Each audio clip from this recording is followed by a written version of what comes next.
Hello everyone and welcome to the channel. In today's video, I'm going to show you how to enable and use Google Chrome flags. This experimental setting can enhance your browser's experience or let you test new features.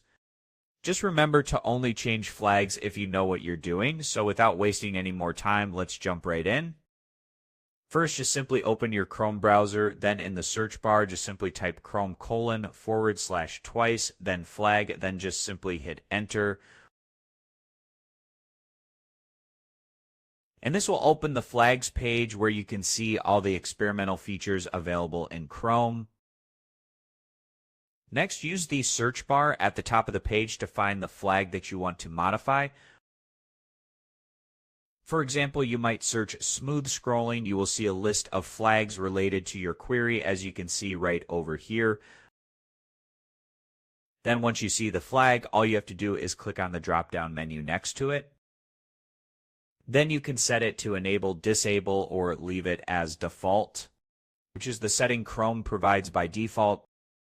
So only change these settings over here if you have a specific purpose in mind. Now, after making your change, you don't need to restart your entire computer.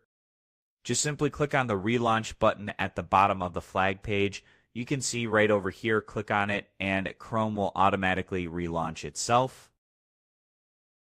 And that's it.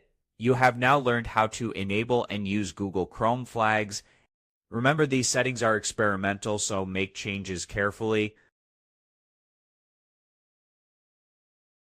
In the end, if you find this video helpful, give it a thumbs up, share it with your friends, and subscribe to the channel for more helpful videos.